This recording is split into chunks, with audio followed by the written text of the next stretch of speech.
in the comments, whether about something we are reading right now or just in general. Okay. So without further ado, I am going to break into this chapter.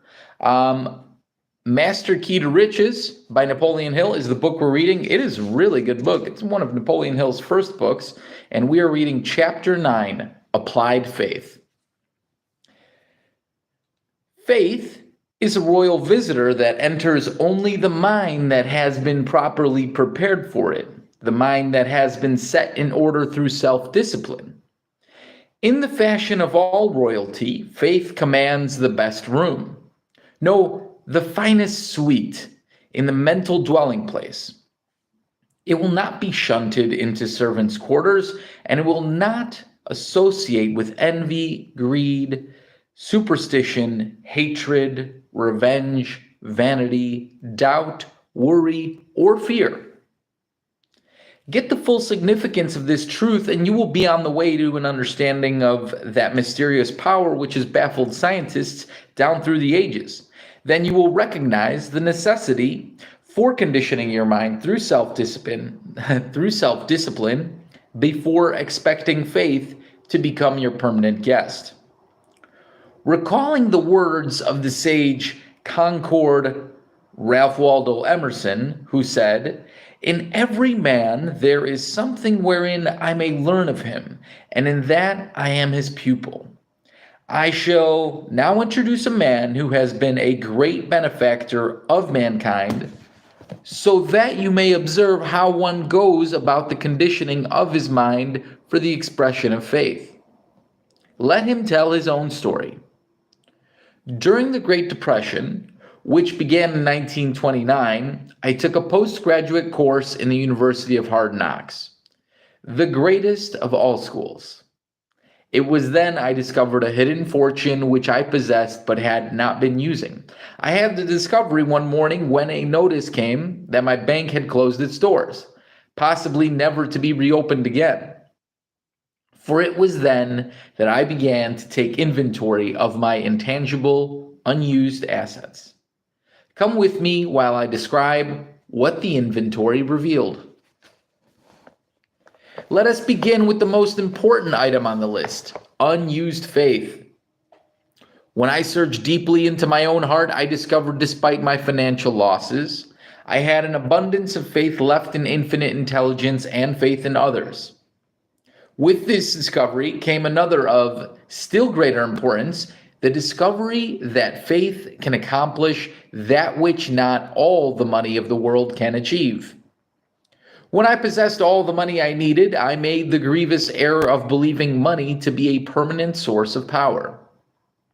Now came the astonishing revelation that money, without faith, is nothing but so much inert matter of itself, possessed of no power whatsoever. Recognizing, perhaps, for the first time in my life, the stupendous power of enduring faith, I analyzed myself carefully to determine just how much of this form of riches I possessed. The analysis was both surprising and gratifying. I began the analysis by taking a walk into the woods, and I wished to get away from the crowd, away from the noise of the city, away from the disturbance of civilization and the fears of others, so that I might meditate in silence. What gratification there is in that word, silence. I began the analysis. On my journey, I picked up an acorn and held it in the palm of my hand. I found it near the roots of the giant oak tree from which it had fallen. I judged the age of the tree to have the roots of the giant oak tree. Pardon me.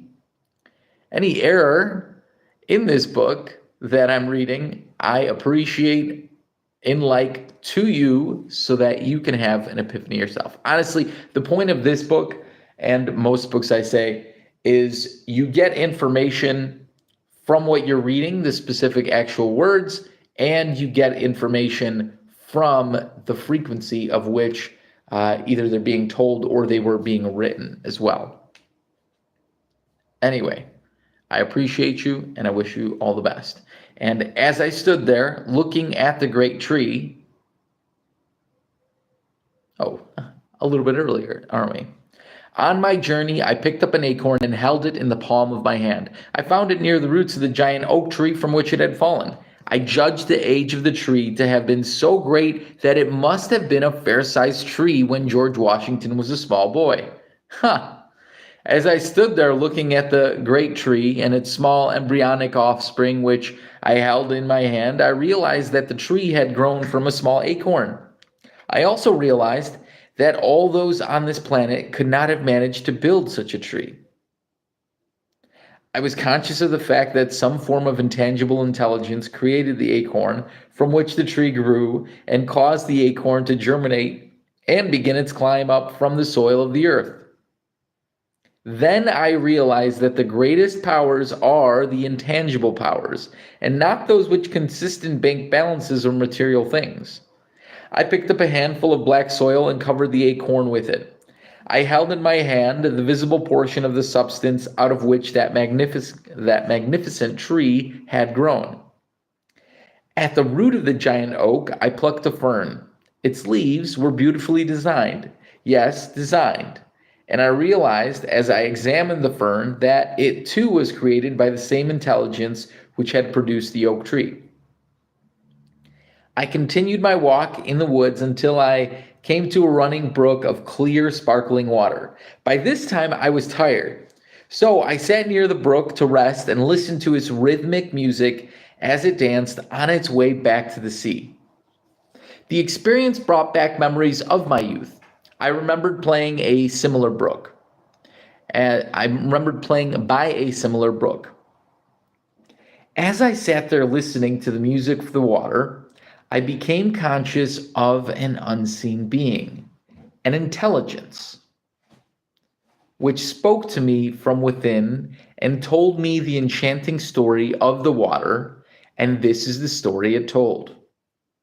Water, pure, sparkling water. The same has been rendering service ever since this planet cooled off and became the home of mankind, beast, and vegetation. Water. Just one moment here. Let's do this.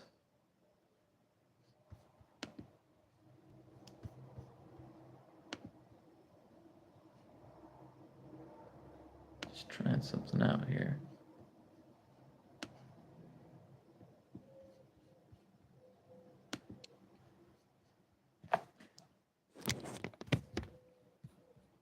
Just one moment, folks.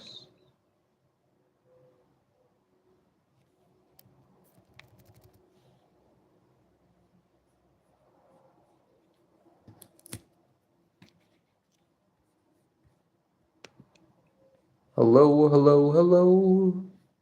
Just one moment here.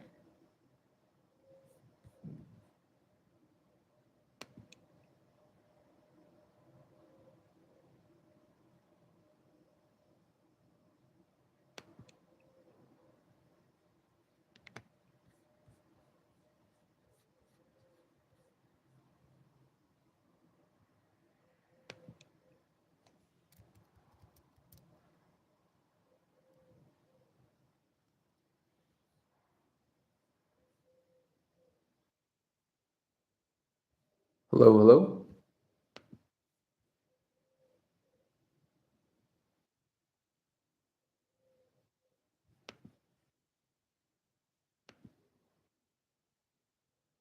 Okay, perfect. Let's try this right here.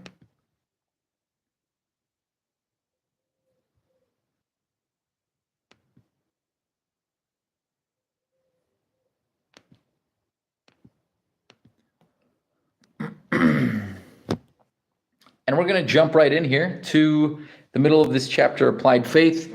And Napoleon is talking about a time when he had infinite intelligence speak to him about the brook that he was at. Water. Ah, what a story you could tell if you spoke my language. You have quenched the thirst of endless millions of earthly wayfarers, fed the flowers, expanded into steam, and turned the wheels of machinery, condensing and going back again to the original form. You have cleaned the sewers, washed the pavements, rendered countless services to man and beast, returning always to your source in the seas, there to become purified and start your journey of service once again. When you move your travel in one direction only, toward the seas whence you came, you are forever going and coming, but you always seem to be happy at your labor. Water, clean, pure, sparkling substance. No matter how much dirty work you perform, you cleanse yourself at the end of your labor. You cannot be created, nor can you be destroyed. You are akin to all life. Without your beneficence, no form of life on this earth would exist. And the water of the brook went rippling, laughing, on its way back to the sea. The story of water ended, but I had heard a great sermon. I had been close to the greatest of all forms of intelligence. I felt evidence of that same intelligence which had created the great oak tree from a tiny acorn, the intelligence which had fashioned the leaves of the fern with mechanical and aesthetical skill such as no human could duplicate. The shadows of the trees were becoming longer. The day was coming to a close. As the sun slowly descended beyond the western horizon, I realized that it too had played a part in that marvelous sermon which I had heard. Without the beneficent aid of the sun, there could have been no conversion of the acorn into an oak tree. Without the sun's help, the sparkling water of the flowing brook would have remained eternally imprisoned in the oceans, and life on this earth could never have existed. These thoughts gave a beautiful climax to the sermon I had heard, thoughts of the romantic affinity existing between the sun and the water and all life on this earth, beside which all other forms of romance seemed incomparable and unimportant. I picked up a small white pebble, which had been neatly polished by the waters of the running brook. As I held it in my hand, I received from within a still more impressive sermon. The intelligence which conveyed that sermon to my mind seemed to say, "Behold, mortal, behold, mortal, a miracle which you hold in your hand. I am only a tiny pebble of stone. Yet I am, in reality, a small universe in which there is everything that may be found in the more expanded portion of the universe which you see out there among the stars. I appear to be dead and motionless, but the appearance is deceiving. I am made of molecules. Inside my molecules are myriad atoms, each a small universe unto itself. Inside the atoms are electrons, which move at an inconceivable rate of speed.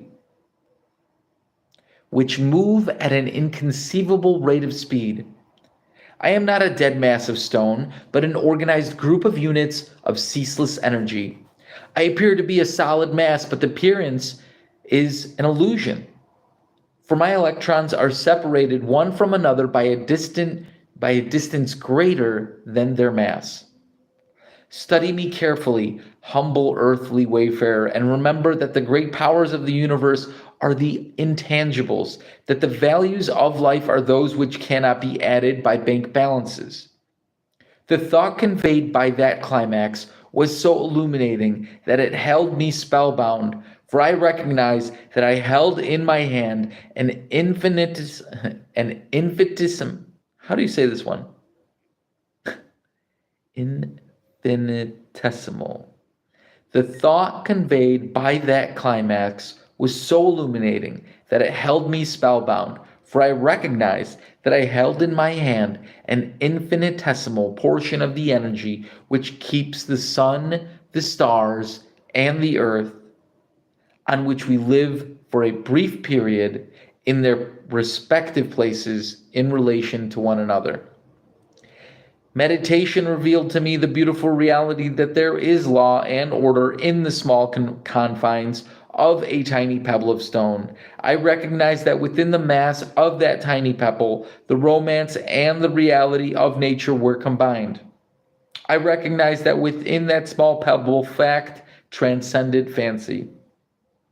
Never before had I felt so keenly the significance of the evidence of natural law or order and purpose. Never before had I felt so keenly the significance of the evidence of natural law and order and purpose, which reveal themselves in everything the human mind can perceive. Never before had I felt myself so near the source of my faith in infinite intelligence.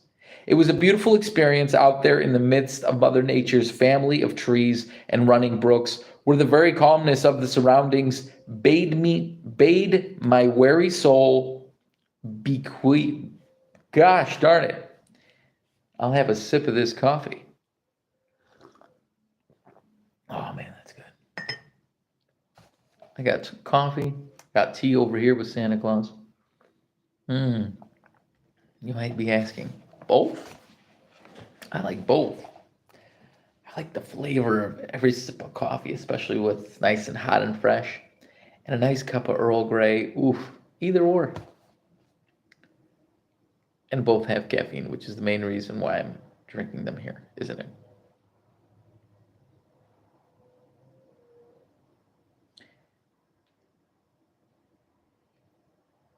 It was a beautiful experience out there in the midst of Mother Nature's family of trees and running brooks, where the very calmness of the surroundings bade my weary soul be quiet and rest a while, so that I might look, feel, and listen while infinite intelligence unfolded to me the story of its reality. Never in all my life had I previously been so overwhelmingly conscious of the real evidence of infinite intelligence or of the source of my faith. I lingered in this newly found paradise until the evening star began to twinkle, then reluctantly. I retraced my footsteps back to the city, there to the mingle once again, I lingered in this newly found paradise until the evening star began to twinkle. Then, reluctantly, I retraced my footsteps back to the city, there to mingle once again with those who are driven like galley slaves by the inexorable,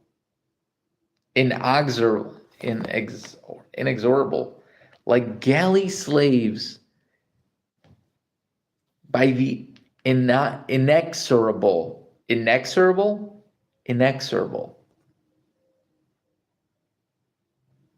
I'm gonna look this book up right here.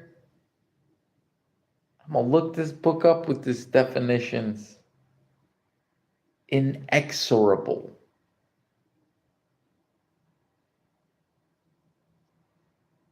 Impossible to stop or prevent. Like galley slaves by the inexorable rules of civilization in a mad scramble to gather up material things they do not need.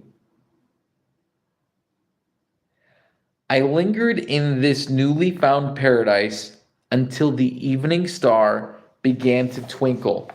Then reluctantly, I retraced my footsteps back to the city, there to mingle once again with those who are driven like galley slaves by the inexorable rules of civilization in a mad scramble to gather up material things they do not need.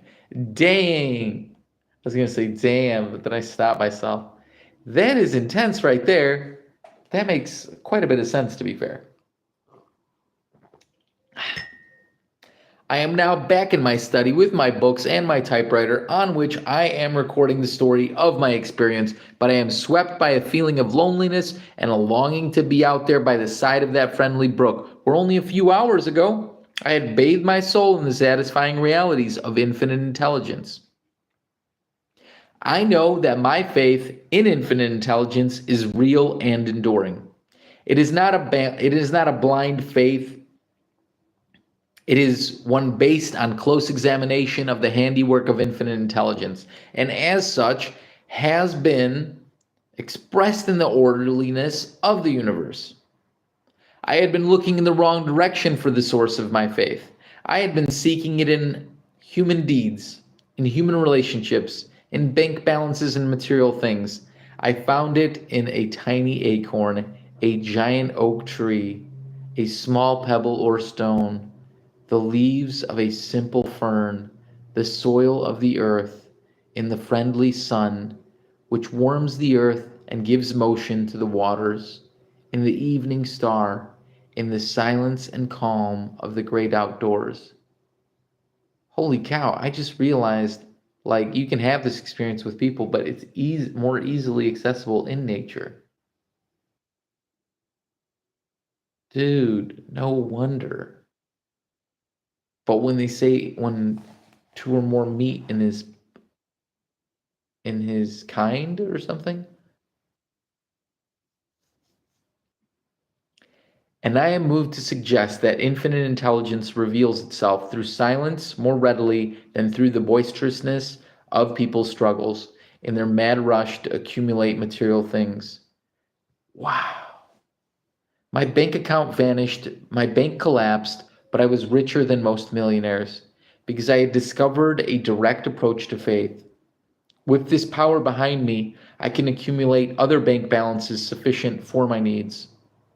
I am richer than our most millionaires because I depend upon a source of inspired power which reveals itself to me from within, while many of the more wealthy find it necessary to turn to bank balances and the stock ticker for simulation and power, for stimulation and power.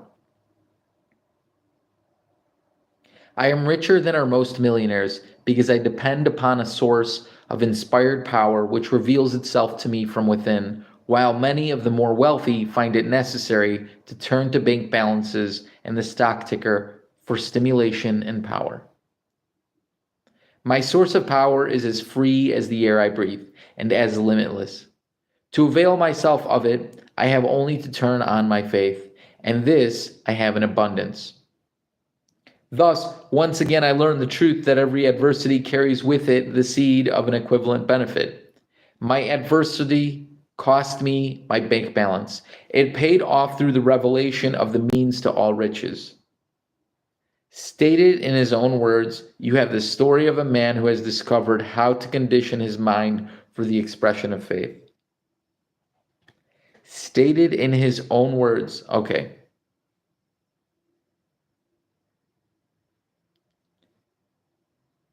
Stated in his own words, you have the story of a man who has discovered how to condition his mind for the expression of faith.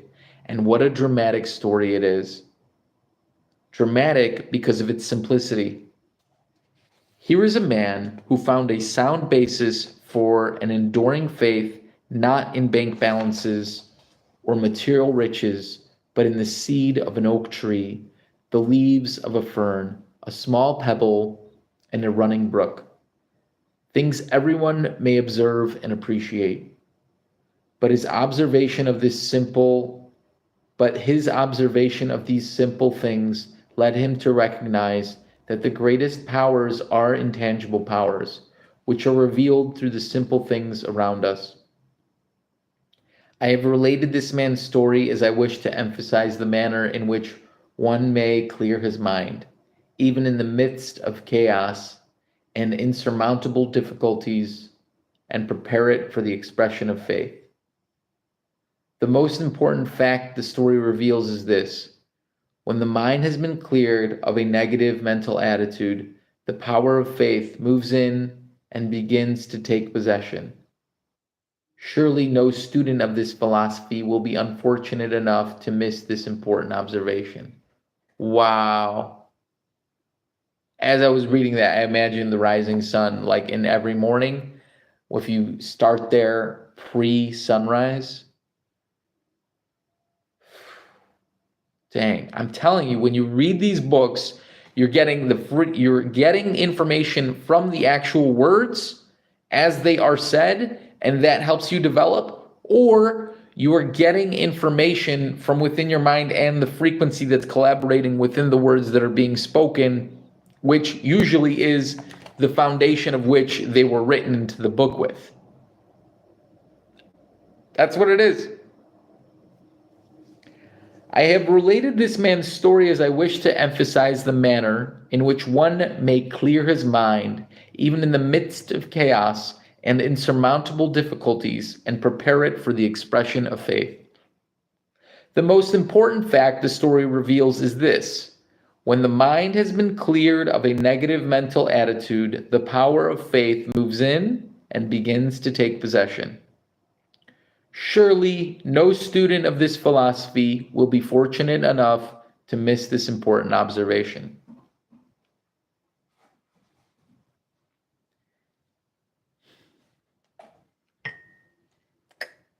Cheers.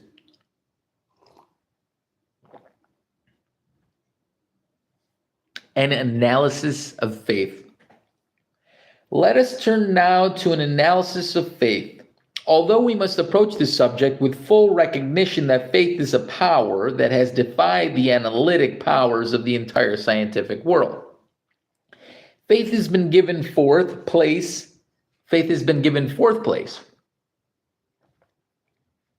That's fourth, not first, second, or third. Faith has been given fourth place in this philosophy because it comes near to the representing. And just a reminder, the first three were obviously the first three that we already had read. Definiteness of purpose.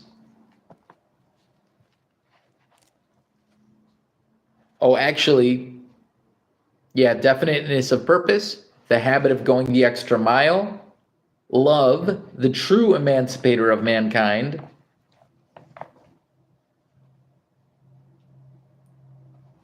the mastermind principle, and applied faith.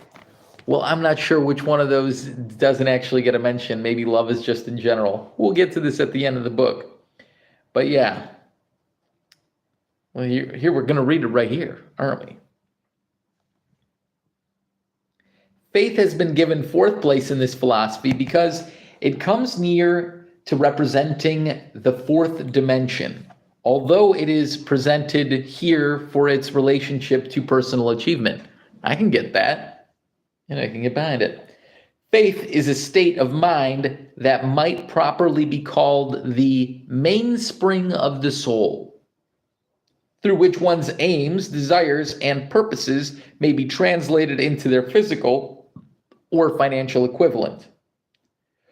Previously, we observed that great power may be attained by the application of 1. The habit of going the extra mile, 2. The definiteness of purpose, 3. The mastermind. But that power is feeble in comparison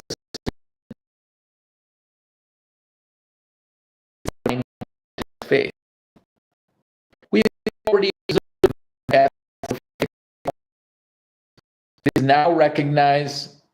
let us now recognize the means by which this capacity may be applied with that strange power which has been the main bulwark of civilization, the chief cause of all human progress, the guiding spirit of all constructive human endeavors.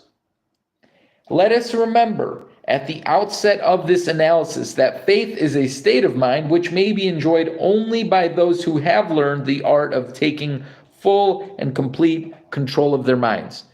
This is the one and only prerogative right over which an individual has been given complete control.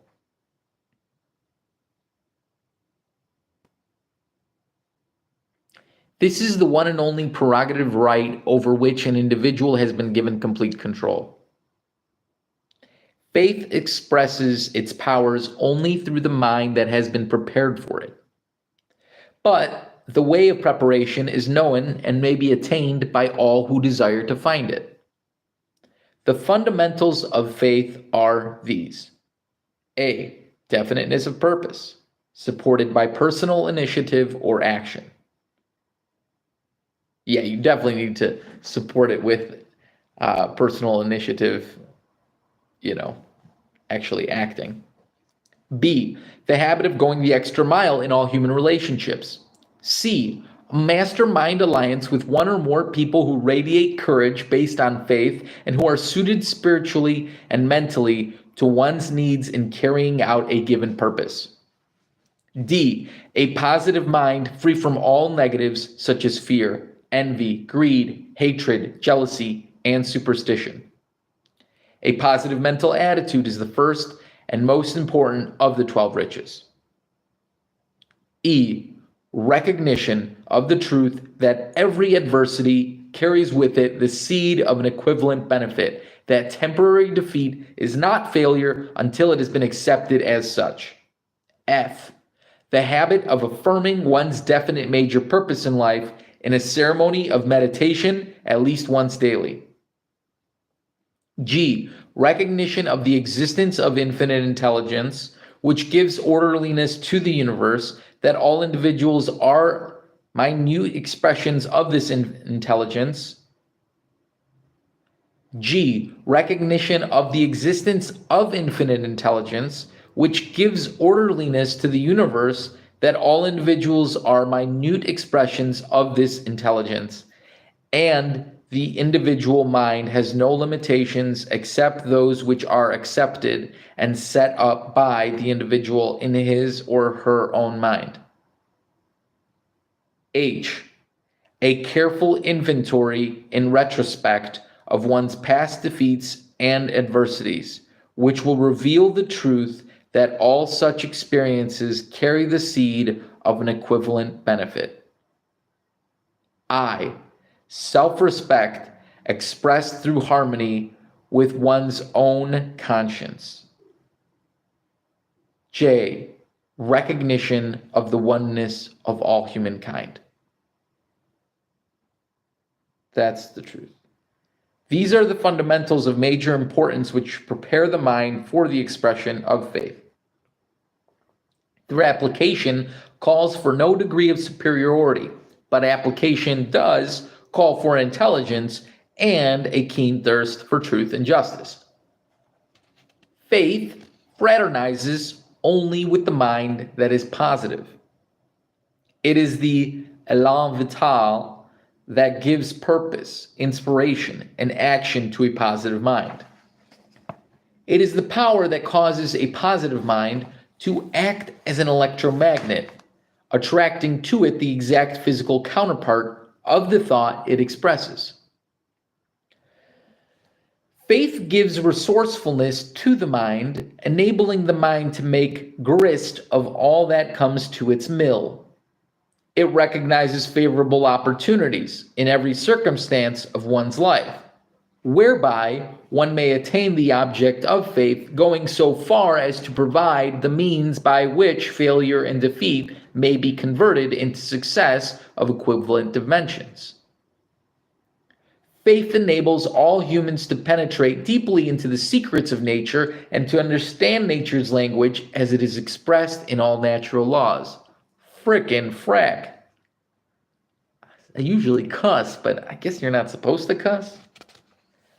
From this sort of revelation have come all the great inventions that serve mankind and a better understanding of the way to human freedom through harmony in human relationships, such as was provided by the Constitution of the United States. Faith makes it possible to achieve that which anyone can conceive and believe. If you would have faith, keep your mind on that which you desire, and remember that there is no such reality as a blanket faith, for faith is the outward demonstration of definiteness of purpose. Faith is guidance from within. The guiding force is infinite intelligence directed to definite ends. It will not bring that which one desires, but it will guide one to the attainment of the object of desire. How to demonstrate the power of faith. How to demonstrate the power of faith. A. Know what you want and determine what you have to give in return for it. B. When you affirm the objects of your desires through prayer, inspire your imagination to see yourself already in possession of them and act precisely as if you were in the physical possession thereof. Remember, the possession of anything first takes place mentally. Remember, the possession of anything first takes Remember, the possession of anything first takes place mentally. Keep the mind open at all times for guidance from within, and when you are inspired by hunches, modify your plans, or to move on a new plan, move without. C. Keep the mind open to all items. Pardon me, I am misreading it. I'm getting a call here, and I am not going to pick this call up right now. Maybe I'll message here. Thank you so much for your kindness. 1, 2, 3, 4, 5, 6, 7, 8, 9, 10, 11.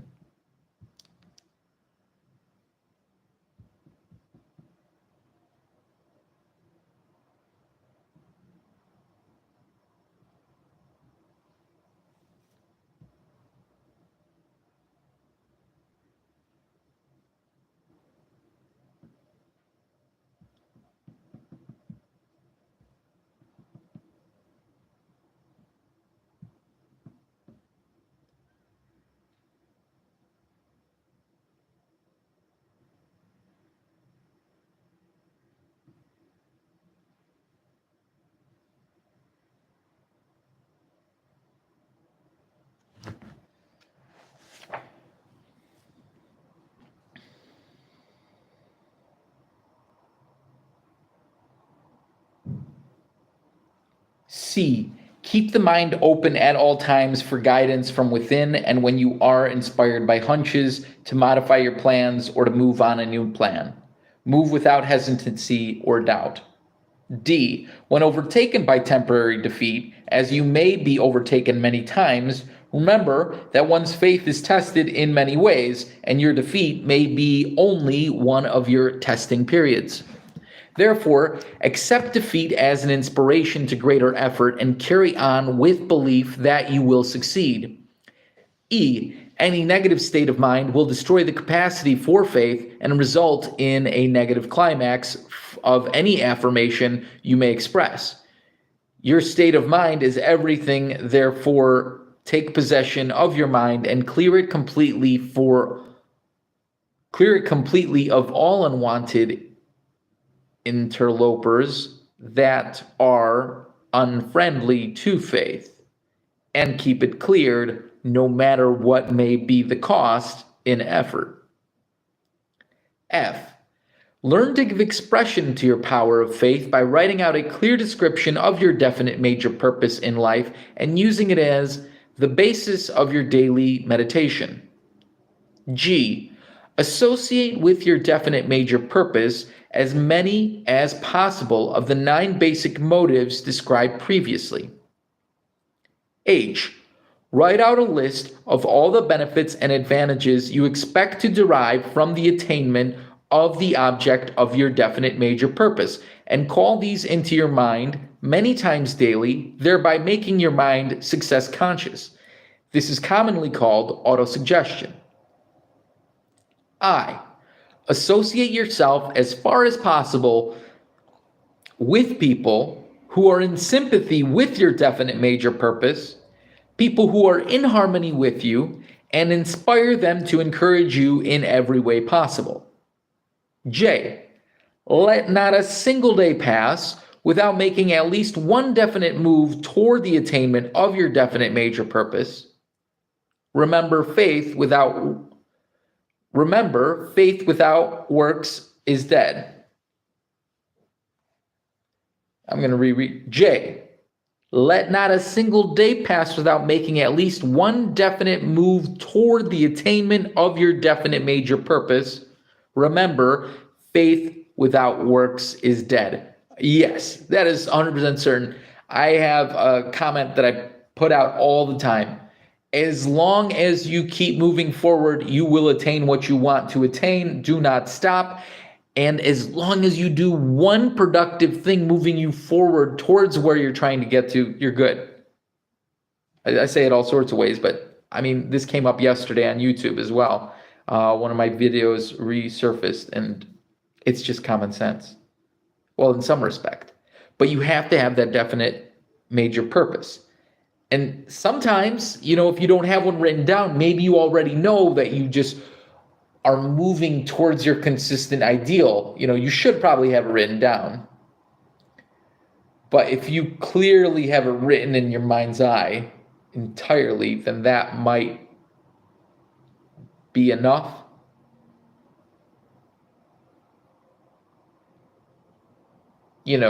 Like constantly working towards and with infinite intelligence in your ideal.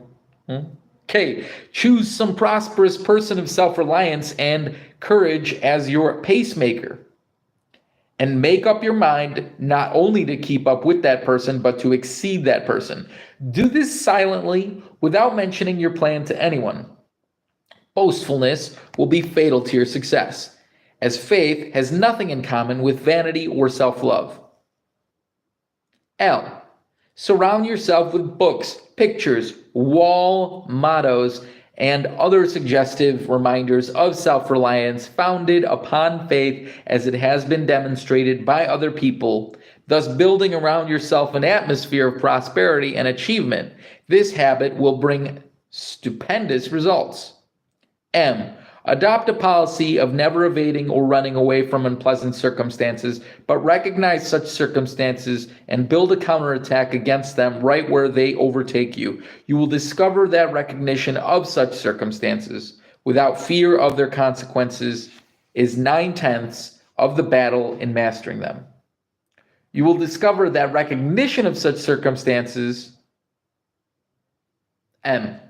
Adopt a policy of never evading or running away from unpleasant circumstances, but recognize such circumstances and build a counterattack against them right where they overtake you. You will discover that recognition of such circumstances, without fear of their consequences, is 9/10 of the battle in mastering them. I literally had an experience of that specific thing yesterday. I was like, I know I gotta move through this.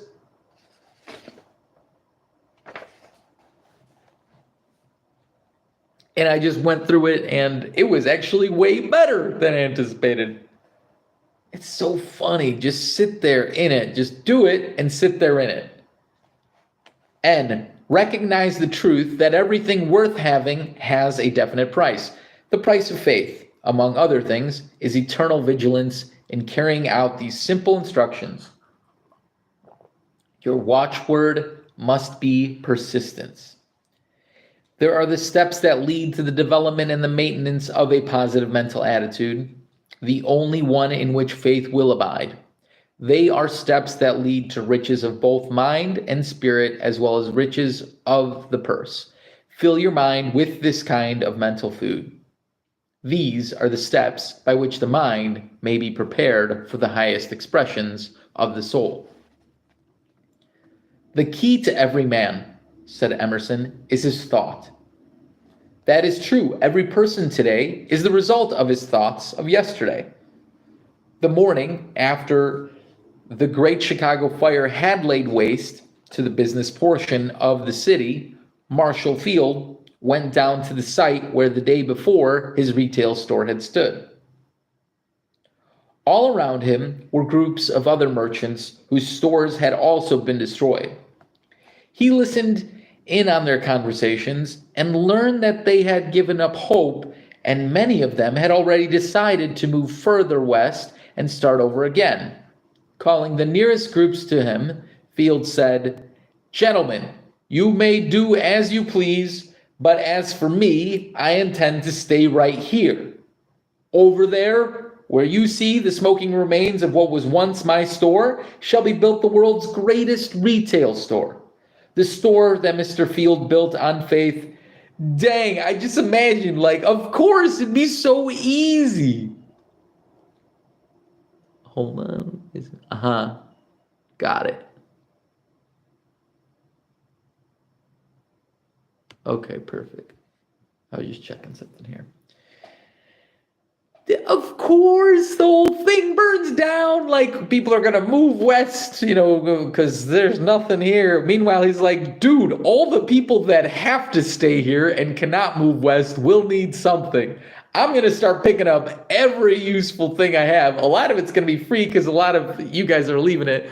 So, like, just any precious metal probably wouldn't have died in that. So you could just literally start a smelting business right on the spot.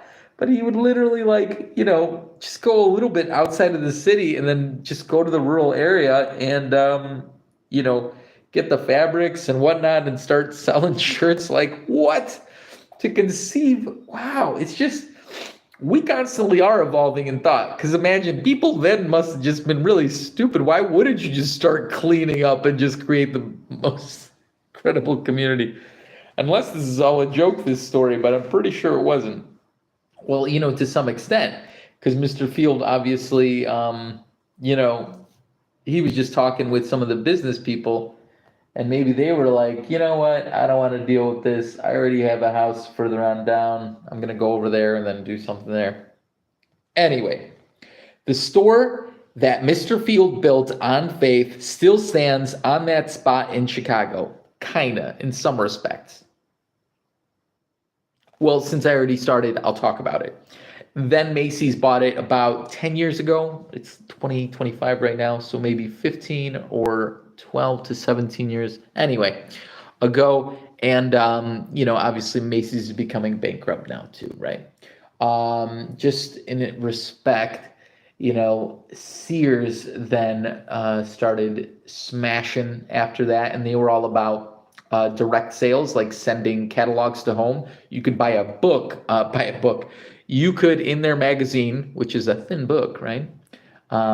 Made a slightly different focus, is you could buy a house and they would send you the stuff to your property and then you just Lego build it, with the instructions because it'd be built out there. People in my grandfather's neighborhood did that. And in Chicago, right? And Sears then actually went into the, was it Sears? Did they go into the insurance business? No, John Hancock did. But anyway, and Sears, that was like, okay, we're taking retail store, but we're delivering it to people. And what was the most recent thing of that? Amazon, of course, right? I was thinking Walmart too, but then there's this, it really comes to the places. Like Amazon's got these warehouses and Walmart's of delivering these things, which is surely what, Sears must have done. They're just like, how are we officially going to move these warehouses full of things? But Walmart started doing that first, but they had the retail store as the warehouse, and then Amazon just, did the warehouses then more and more, right? And they're like, and then it's just the connection of it, right? Like, FedEx and things like that. AWS does that, right? Don't they just fly planes and communicate, different information, whether physical or non-physical? I guess now we're several paths, different levels, coffee and caffeine. As per Mr. Earl Grey, kicking in. Therefore, the store that Mr. Field built on faith still stands on this spot in Chicago. It was long recognized the world over as the greatest retail store on earth. These leaders and others like them have been the pioneers who produced our great American way of life. The human progress is no matter of accident or luck. Human progress is no matter of accident or luck. It is holy cow. My apologies. Excuse me. Hopefully I edited that out. Human progress is no matter of accident or luck. It is the result of applied faith expressed by those who have conditioned their minds through the 17 principles of this philosophy for the expression of faith. The United States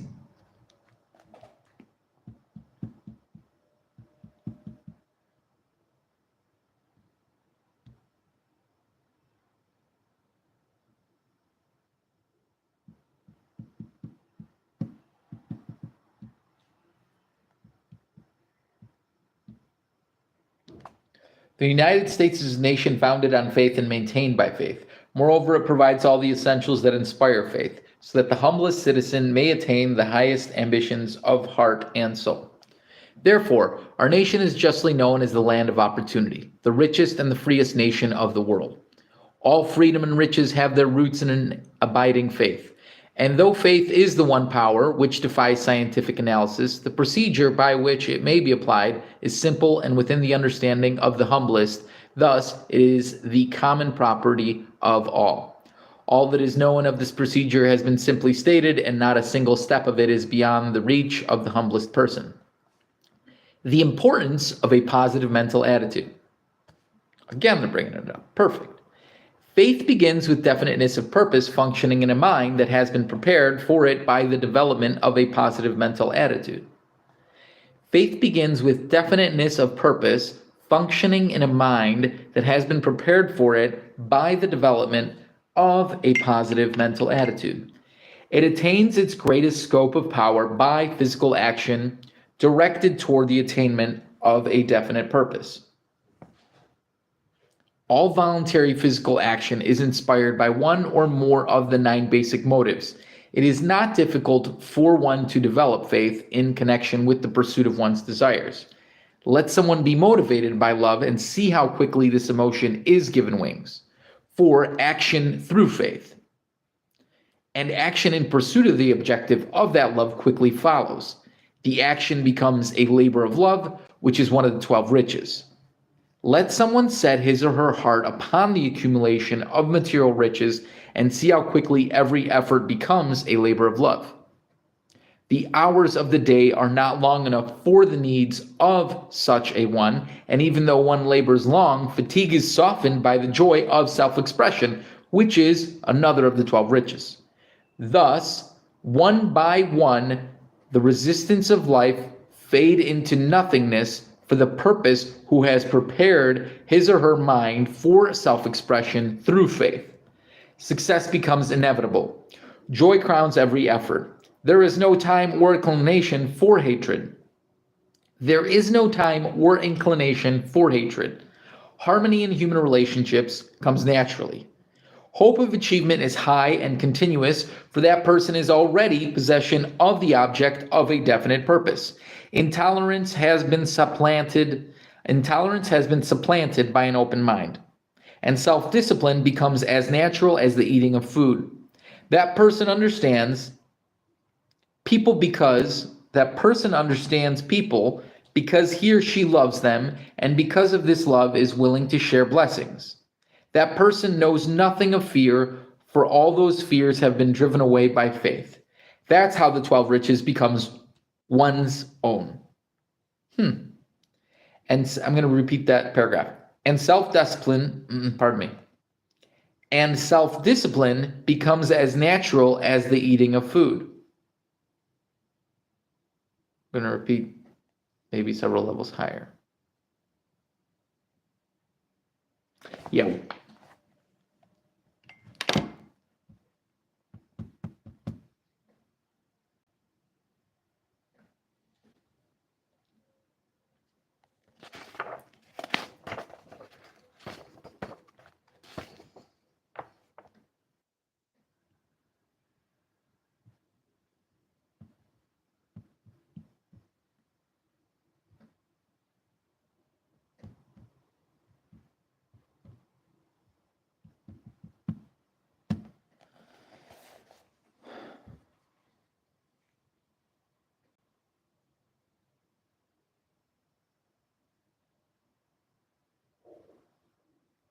We're rereading this.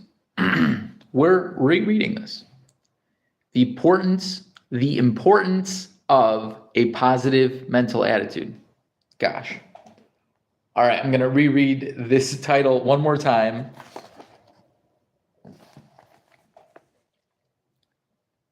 The importance of a positive mental attitude. Faith begins with definiteness of purpose functioning in a mind that has been prepared for it by the development of a positive mental attitude. It attains its greatest scope of power by physical action directed toward the attainment of a definite purpose.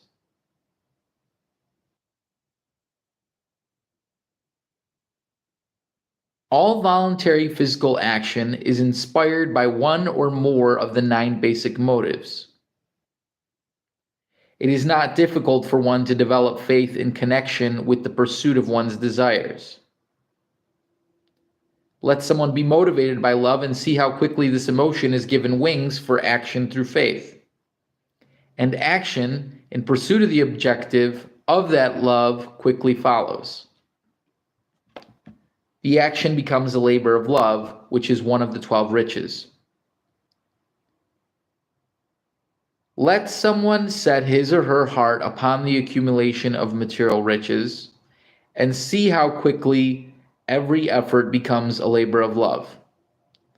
The hours of the day are not long enough for the needs of such a one, and even though one labors long, fatigue is softened by the joy of self-expression, which is another of the 12 riches. Thus, one by one, the resistances of life fade into nothingness for the person who has prepared his or her mind for self-expression through faith, success. Thus, one by one, the resistance of life fade into nothingness for the person who has prepared his or her mind for self-expression through faith. Thus, one by one, the resistances of life fade into nothingness for the person who has prepared his or her mind for self-expression through faith. Got it. Success becomes inevitable. Joy crowns every effort. There is no time or inclination for hatred. Harmony in human relationships comes naturally. Hope of achievement is high and continuous, for that person is already possession of the Hope of achievement is high and continuous, for that person is already in possession of the object of a definite purpose. Intolerance has been supplanted by an open mind. And self-discipline becomes as natural as the eating of food. That person understands both people because he or she loves them, and because of his love, and because of this love is willing to share blessings. That person knows nothing of fear, for all those fears have been driven away by faith. That's how the 12 riches become one's own.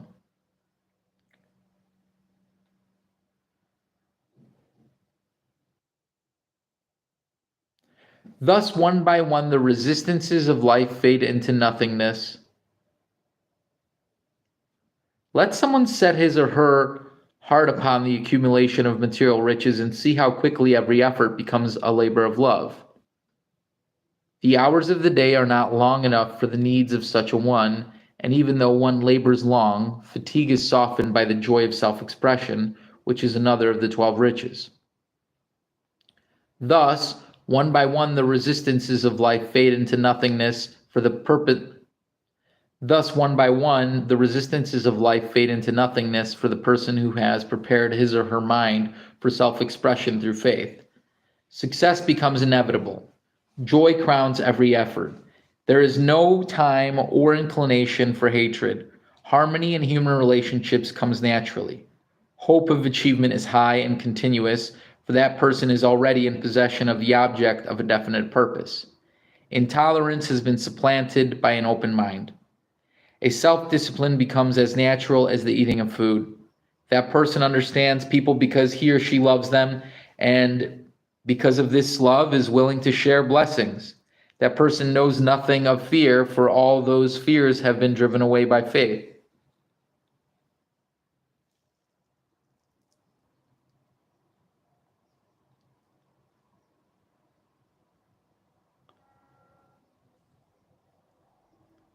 Thus, one by one, oh my goodness, this is crazy. I just keep receiving more and more from this. This is insane. Like, obviously, I'm not, wow. So when I really don't get something, sometimes it just plants in later, and I'm sure this would too, but I'm really comprehending something in my mind right now that it's easier for me to just reread and read out loud. I talk about this all the time. Anyone with ADHD and they can't read books, just read books out loud. Oftentimes when people say they read books, They just read through them, but they didn't understand the whole thing. In fact, you never really do. So, but if there is a concept you're grasping in the mind, then you should try to re-grasp it if you're really trying to understand it. Oftentimes, those are the blocks we've been holding on to for decades. Let someone set his or her heart upon the accumulation of material riches and see how quickly every effort becomes a labor of love. The hours of the day are not long enough for the needs of such a one, and even though one labors long, fatigue is softened by the joy of self-expression, which is another of the 12 riches. Yeah, okay, that makes sense.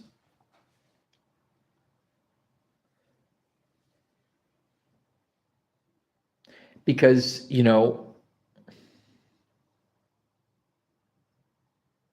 yeah, if you don't know how much you need or want in life materially, then figure it out and work towards that specific amount. And then, it'll just be easy because it's a simple logic sort of thing. The ideas will start flowing, right? That is to say, if your purpose is greater than that, then, which you usually should be, then you need to expand it. But if you're uncertain of a purpose, at least go to the material amount that is necessary.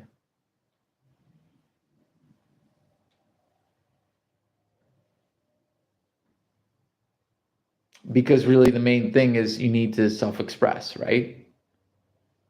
And maybe you're sitting stagnant or more stagnant than you would actually want to be.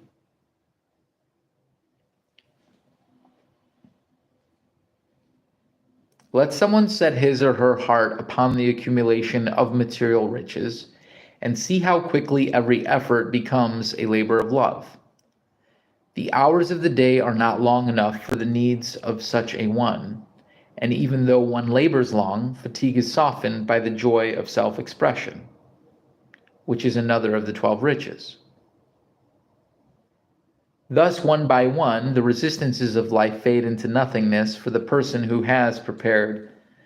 So basically, if you can't find a purpose, it is something in self-expression. And if you think you shouldn't follow that because you are in all sorts of, student debt and other investment, then you need to figure out how much it is and set a time frame for the completion of, receiving of all of that and winning through to achieve that, accumulation of that material riches in total, and set it up in a way that, it's probably per monthly or weekly or daily basis so that you understand it better. And then your self-expression will be natural because you will realize you're free because you're working towards your entire freedom. Thus, one by one, the resistances of life fade into nothingness for the person who has prepared his or her mind for self-expression through faith. Thus, one by one, the resistances of life fade into nothingness for the person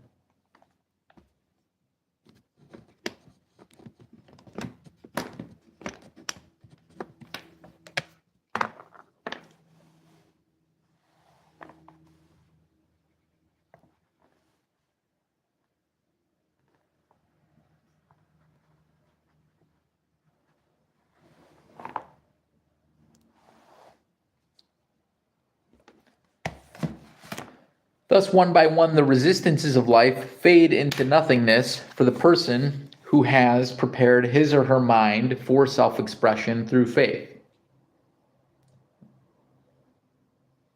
Right. Because basically, if you don't have the faith, then you might not believe that. But if you understand there is infinite intelligence and you have faith that you will achieve your definite chief aim, definiteness of purpose, because you know that infinite intelligence obviously wants to work for you, with you, your world. Yeah. Success becomes inevitable. Joy crowns every effort. There is no time or inclination for hatred. I'll reread that one more time and then we'll continue through. I've never said it this way, and that is nice. So you can tell, the importance of a positive mental attitude. All right.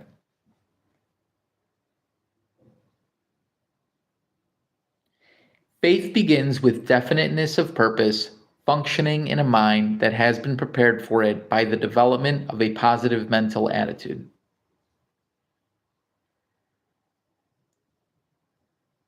The importance of a positive mental attitude. Faith begins with definiteness of purpose, functioning in a mind that has been prepared for it by the development of a positive mental attitude. It attains its greatest scope of power by physical action. It attains its greatest scope of power by physical action directed toward the attainment of a definite purpose. All voluntary physical action is inspired by one or more of the 9 basic motives.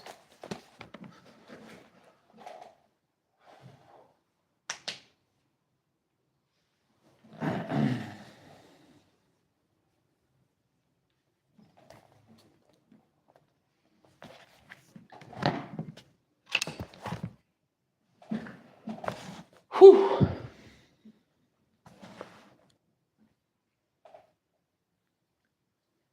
Faith begins with definiteness of purpose. Okay, the importance of a positive mental attitude. Faith begins with definiteness of purpose, functioning in a mind that has been prepared for it by the development of a positive mental attitude. It attains its greatest scope of power. Okay, wow. Holy Nikes.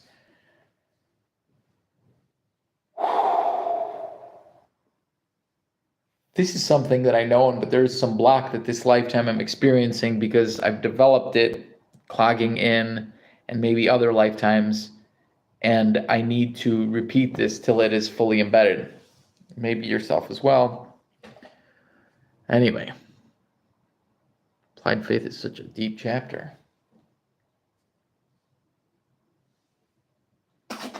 Pardon me.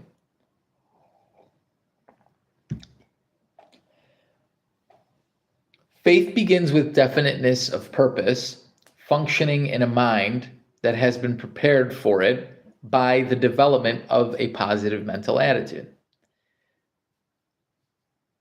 Because a positive mental attitude is obviously something that is just like you're always, there's always a positive aspect. So you're just constantly coming up with a positive aspect because infinite intelligence is constantly working with you in the moment. So it's trying to help you understand that moment right there. That's true gratitude, right? Awareness of the present moment, full awareness of it. Anyway, it attains its greatest scope of power by physical action.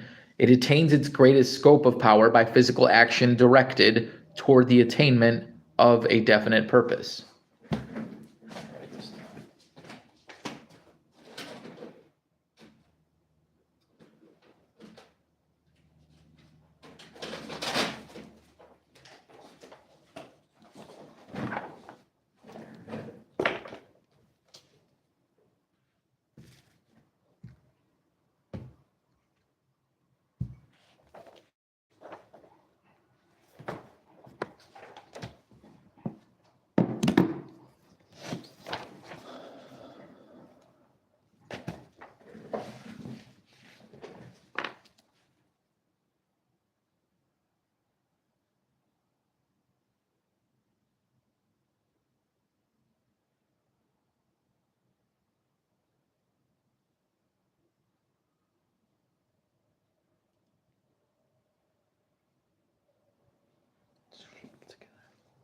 Wow, let's schlep together. That's for sure.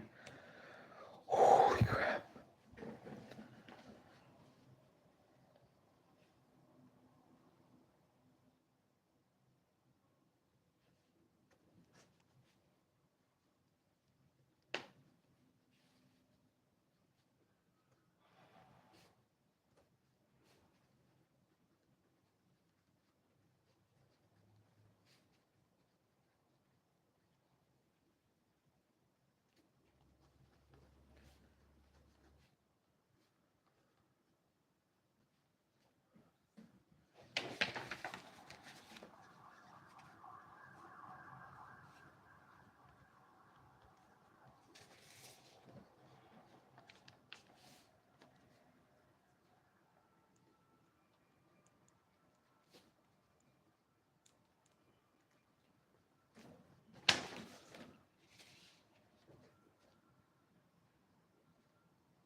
If you don't write down an idea, you're going to forget it.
I just wrote something on accident that is like another level deep to what I wrote. It's funny how it wrote. I can't.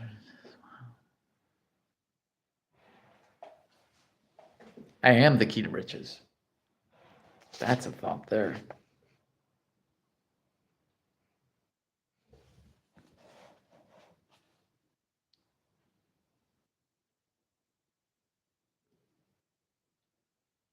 Thus, one by one, the resistances of life fade into nothingness for the person who has prepared his or her mind for self-expression through faith. Success becomes inevitable. Joy crowns every effort. There is no time or inclination for hatred. Harmony in human relationships comes naturally. Hope of achievement is high and continuous, for that person is already possession of the object of a definite purpose. Intolerance has been supplanted by an open mind.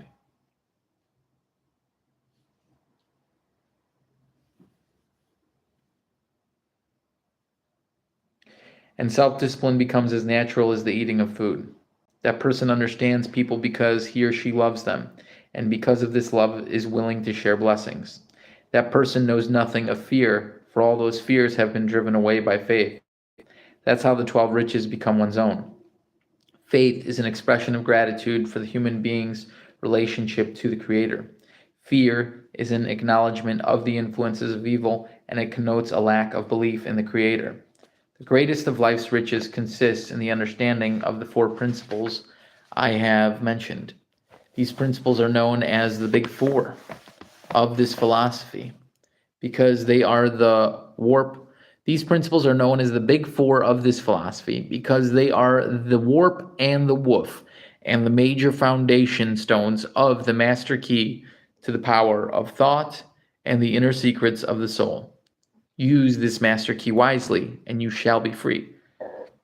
Excuse me. I had someone tell me before, why are you guys teaching this? You can get all the stuff you need from the Bible, you know? I've been reading Proverbs now, and like a lot of it is just like common sense stuff, and it hits deep, but it's like, really is that, you know? Just got to help and be good and move forward and know what your purpose is, which should be just constantly being good for it all. Some to whom the master key has been revealed. How may one tap that secret power that comes from within? Some will wish to ask, let us see how others have drawn up on it. A young clergyman by the name of Frank W. Gunsalas had long desired to build a new type of college. He knew exactly what he wanted, but the hitch came in the fact that it required $1 million in cash. He made up his mind to get the $1 million. Definiteness of decision, based upon definiteness of purpose, constituted the first step of his plan. Then he wrote a sermon titled What I Would Do with $1,000,000 and announced in the newspapers that he would preach on that subject the following Sunday morning. At the end of the sermon, a strange man whom the young preacher had never seen before arose, walked down to the pulpit, and extended his hand and said, "I like your sermon, and you may come down to my office tomorrow morning, and I will give you the $1,000,000 you desire."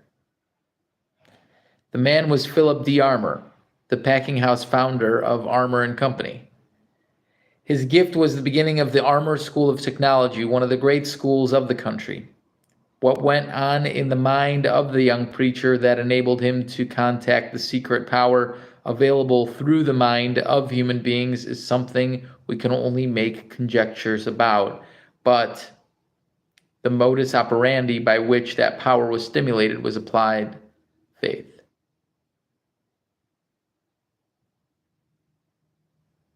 Shortly after her birth, Helen Keller was stricken by a physical affliction which deprived her of sight, hearing, and speech. With two of the more important of the five physical senses stilled forever, she faced life under the difficulties such as most people never know throughout their lives. With the aid of a kindly woman who recognized the existence of that secret power which comes from within, Helen Keller began to contact that power and use it. In her own words, she gives a definite clue as to one of the conditions under which the power may be revealed. Faith, said Miss Keller, rightly understood, is active, not passive. Passive faith is no more a force than sight is in an eye that does not look or search out. Active faith knows no fear. It denies that God has betrayed his creatures and given the world over to darkness.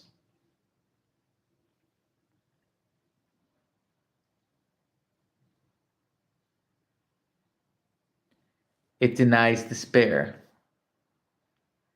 Reinforced with faith, the weakest mortal is mightier than disaster.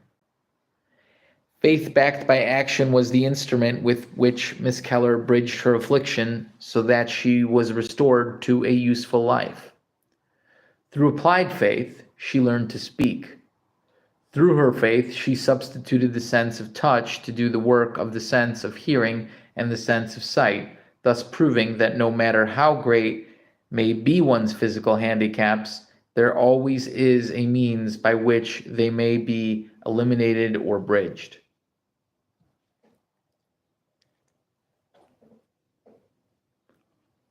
The way may be found through that secret power from within one's mind, the approach to which must be discovered by each of us alone. Go back through the pages of history, and you will observe that the story of civilization's unfoldment leads inevitably to the works of men and women who open the door to that secret power from within, with applied faith as the master key. Observe, too, that great achievements always are born of hardship and struggle and barriers which seem insurmountable, obstacles which yield to nothing but an indomitable will backed by an abiding faith. And here, in one short phrase, indomitable will backed by an abiding faith, you have the approach of major importance that leads to the discovery of the door of the mind, behind which the secret power from within is hidden. Those who penetrate that secret power and apply it to the solution of personal problems sometimes are called dreamers. But observe that they back their dreams with action, thus proving the soundness of Helen Keller's statement that faith rightly understood is active, not passive. An international symbol of faith. One of the strange features of faith rightly understood is that it generally appears because of some emergency which forces people to look beyond the power of ordinary thought for the solution to their problems. It is during these emergencies that we draw upon that secret power from within, which knows no resistance strong enough to defeat it. Witness the extraordinary example of the imprisoned leader of the Myanmar, formerly known as Burma, pro-democracy movement, Aung San Suu Kyi, who became involved in the politics of her country. Her father, Aung San, was believed to be the founder of modern Burma and was assassinated in a political coup when Suu Kyi was 2. She later left her country to study abroad. It wasn't until she had finished college at Oxford, married an Englishman, and had children of her own that Suu Kyi returned home. It wasn't until she had finished college at Oxford, married an Englishman, and had children of her own that Suu Kyi returned home to find Burma in disarray, rife with political corruption. She began to speak out on behalf of democracy and nonviolence and attracted a large following. Soon the government, threatened by her popularity, angry over the victory of Suu Kyi's political party in a nationally held democratic election, had her placed under house arrest. She was forbidden from seeing any family or friends. It was her faith that kept Suu Kyi from giving up her beliefs or giving in to the demands of her dictatorial government till she was awarded the Nobel Peace Prize for her courage. It was her faith that kept Suu Kyi from giving up her beliefs or giving in to the demands of her dictatorial government till she was awarded the Nobel Peace Prize for her courage. At that moment, the world learned of Suu Kyi's fight for civil rights, and it was this worldwide recognition that protected her from further harm by the military junta that ruled the region. For many years, she has been under house arrest off and on. There is constant rumor that she will soon be released and democracy will be reinstated. Faith without risk is a passive faith, which, as Helen Keller stated, is no more a force than sight is in an eye that does not look or search out. And let us examine the records of some of the great leaders. They too discovered, think about that. Faith without risk is a passive faith, which, as Helen Keller stated, is no more a force than sight is in an eye that does not look or search out. And let us examine the records of some of the great leaders. They too discovered that secret power that comes from within, drew up upon it, applied it, and converted a vast wilderness into the cradle of democracy. Choose the road of faith, not fear. We all know the achievements of these great leaders. We know the rule of their leadership. We recognize the nature and the scope of the blessings their labors have conferred upon the people of this nation. And thanks to the vision of Andrew Carnegie, we have preserved for the people the philosophy of individual achievement through which these leaders helped to make this the world's richest and freest country. But unfortunately, not all of us recognize the handicaps under which they worked, the obstacles they had to overcome, the spirit of active faith in which they carried on their work. Of this we may be sure, however. Their achievements were in exact proportion to the emergencies they had to overcome. They met with opposition from those who were destined to benefit most by their struggles, people who, because of the lack of active faith, always view with skepticism and doubt that which is new and unfamiliar. The emergencies of life often bring people to a crossroads, where they are forced to choose their direction, one road being marked faith and another fear. What is it that causes the vast majority to take the fear road? The choice hinges upon one's mental attitude.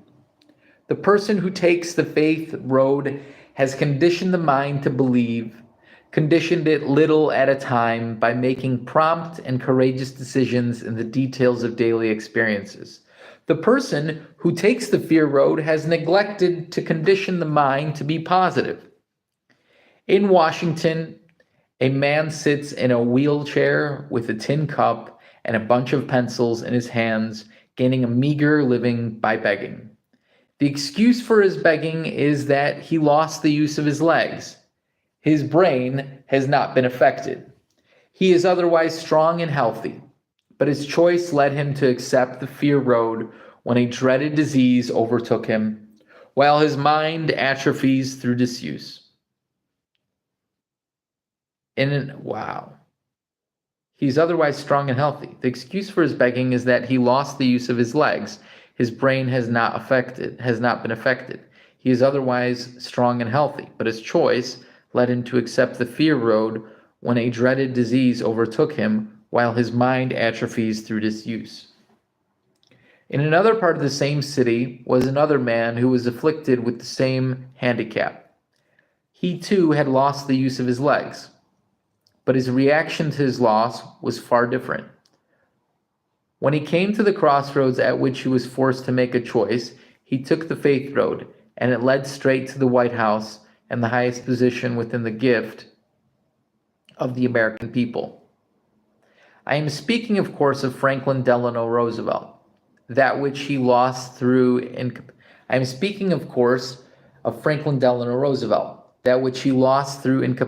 of his limbs, he gained in the use of his brain and his will, and it is a matter of record that his physical affliction in no way hindered him from being one of the most active men who ever occupied the position of president. The difference in the stations of these two men was very great, but don't be deceived as to the cause of this difference, for it is entirely a difference of mental attitudes. One man chose fear as his guide, the other chose faith.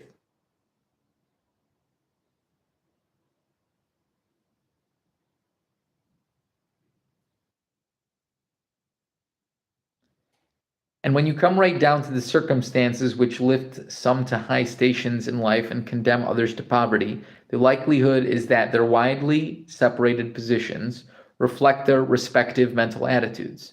Those who are lifted choose the high road of faith, while others choose the low road of fear, leaving education, experience, and personal skill as matters of secondary importance. When Thomas A. Edison's teacher sent him home from school at the end of the first 3 months with a note to his parents saying he had an addled mind and could not be taught, he had the best of excuses for becoming an outcast, a do-nothing, a nobody, and that is precisely what he proceeded to become for a time. He did odd jobs, sold newspapers, and then tinkered with gadgets and chemicals until he became what is commonly known as a jack of all trades, and not very good at any. Then something took place in the mind of Thomas A. Edison that was destined to make his name immortal. Through some strange process, which he never fully disclosed to the world, he discovered that secret power from within took possession of it and organized it. Suddenly, instead of being a man with an addled brain, he became the outstanding genius of invention of all time. And now, wherever we see an electric light, or hear recorded music, or see a movie, we should be reminded that we are observing the product of that secret power from within, which is as available to us as it was to the great Edison. Moreover, we should feel sorely ashamed if by neglect or indifference we are making no appropriate use of this great power. One of the strange features of this secret power from within is that it aids people in procuring whatever they set their hearts upon, which is but another way of saying it translates one's dominating thoughts into reality. The illustration might be extended to cover every profession and all human endeavor. In every calling, there are few who rise to the top, while all around them are others who never got beyond mediocrity. Those who succeed usually are called lucky. To be sure, they are lucky, but learn the facts and you will discover that their luck consists of the secret power from within, which they have applied through a positive mental attitude, a determination to follow the road of faith instead of the road of fear and self-limitation. The power that comes from within recognizes no such reality as permanent barriers and converts it converts defeat into a challenge to greater effort. It removes self-imposed limitations such as fear and doubt. And above all else, let us remember that it makes no black marks against anyone's record which cannot be erased. If approached through the power from within, every day brings forth a newly born opportunity for individual achievement, which need not in any way whatsoever be burdened by the failures of yesterday. It favors no race or creed, and it is bound by no sort of arbitrary consistency compelling one to remain in poverty because he or she was born in poverty. The power from within is the one medium through which the effects of cosmic habit force may be changed from a negative to a positive application instantaneously. It recognizes no precedent, follows no hard and fast rules, and it, meaning cosmic habit force. It recognizes no precedent, follows no hard and fast rules, and offers the one and only grand highway to personal freedom and liberty. It was the inspiration of the poet R.L. Sharp, who wrote in his poem, A Bag of Tools, "Isn't it strange that princes and kings and clowns that caper in sawdust rings and common folks like you and me all are builders of eternity? To each is given a book of rules, a block of stone and a bag of tools, and each must shape ere time has flown, a stumbling block or a stepping stone." Search until you find the point of approach so that secret space from within. Search until you find the point of approach to that secret power from within. And when you find it, you will have discovered your true self, the other self, which makes use of every experience of life. Then whether you build a better mousetrap, or write a better book, or preach a better sermon, the world will beat a path to your door, recognize you, and adequately reward you, no matter who you are or what may have been the nature and scope of your failures of the past. What if you have failed in the past? So did Edison, Henry Ford, the Wright brothers, Andrew Carnegie, and all other great American leaders. What if you have failed in the past? So did Edison, Henry Ford, the Wright brothers, Andrew Carnegie, and all the other great American leaders who have helped to establish the American way of life. They all met with failure in one way or another, but they didn't call it by that name. They called it temporary defeat. Temporary defeat. Anyone can quit when the going is hard. Anyone can feel sorry for himself when temporary defeat overtakes him. But self-coddling was no part of the character of those whom the world has recognized as great. The approach to that power from within cannot be made by self-pity. It cannot be made through fear and timidity. It cannot be made through envy and hatred. It cannot be made through avarice and greed. No, your other self pays no heed to any of these negatives. It manifests itself only through the mind that has been swept clean of all negative mental attitudes. It thrives in the mind that is guided by faith. It is not a new philosophy of achievement that the world needs. It is a rededication of the old and tried principles which led unerringly to the discovery of that power from within which moves mountains.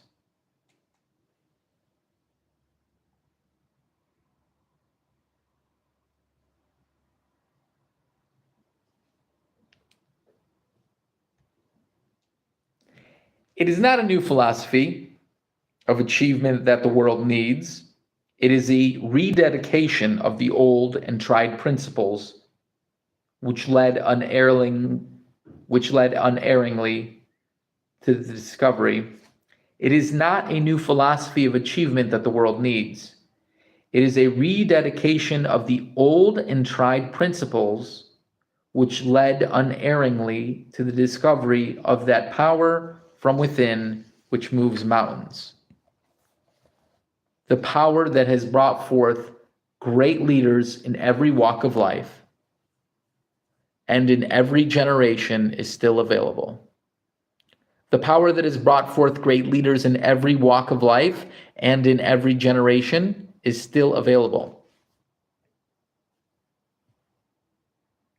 Those of vision and faith who have pushed back the frontiers of ignorance and superstition and fear have given the world all that we know as civilization.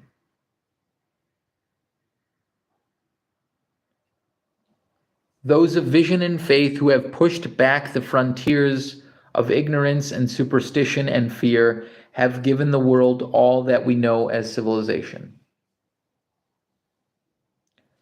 The power is clothed in no mystery and it performs no miracles, but it works through the daily deeds of us all and reflects itself in every form of service rendered for the benefit of humankind.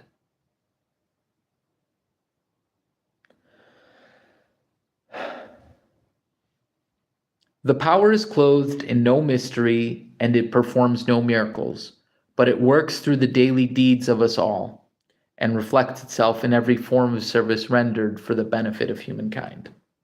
Yeah. It is called by myriad names, but its nature never changes, no matter by what name it is known. It works through but one medium, and that is the mind. It expresses itself in thoughts, ideas, plans, and purposes. And the grandest thing to be said about it is that it is as free as the air we breathe and as abundant as the scope and space of the universe.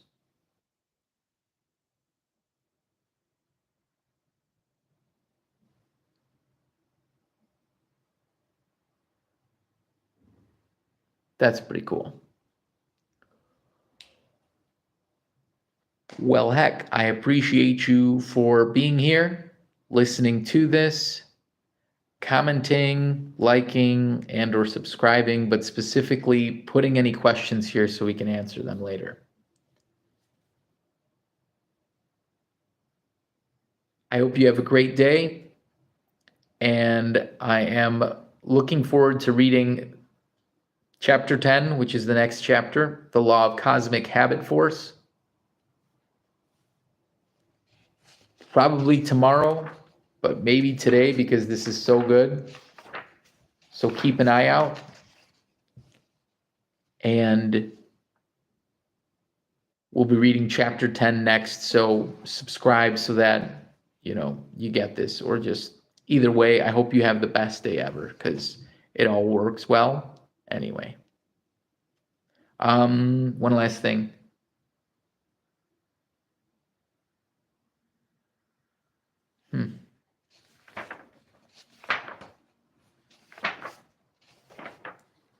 Unless you want me to keep reading.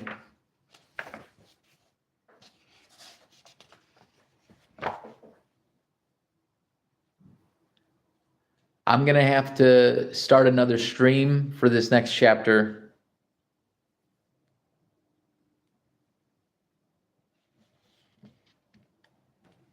It's a lot to get through.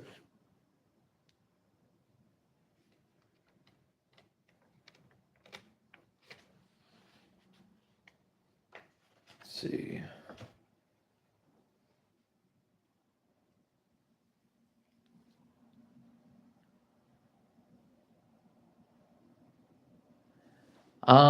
Yeah, I can.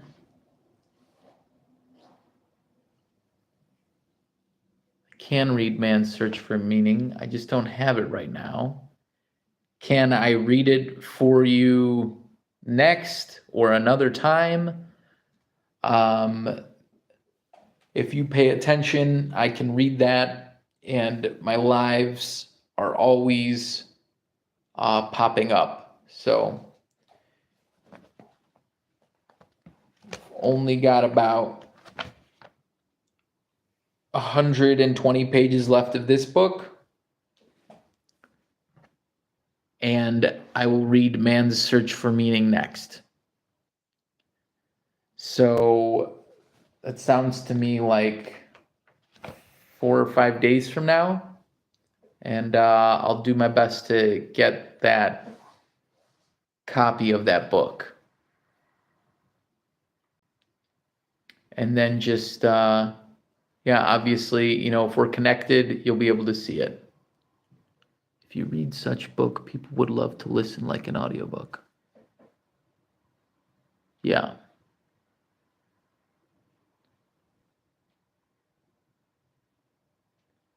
Yeah. Just want Badrecha.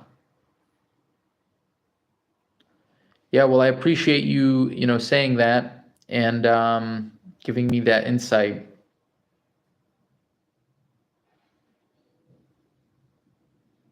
Yeah, hope you have the greatest day. I'll subscribe to you as well.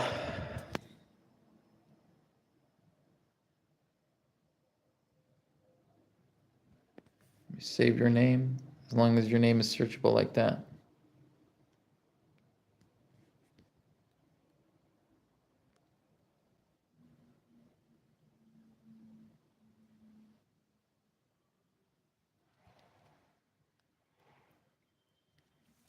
It was a pleasure reading for y'all. This is going to be something different. Your channel is going to be something different. Yeah, thank you. Have a great day as well. I will. I know I'm constantly evolving because, I just started this to do one thing, but I'll, keep doing this. It's really interesting. Have a great day. Appreciate you all.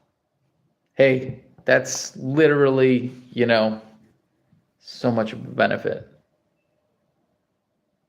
I hope you get everything you need from this. So yeah, Man's Search for Meaning. 4 days from now, I presume I'll be done with this book.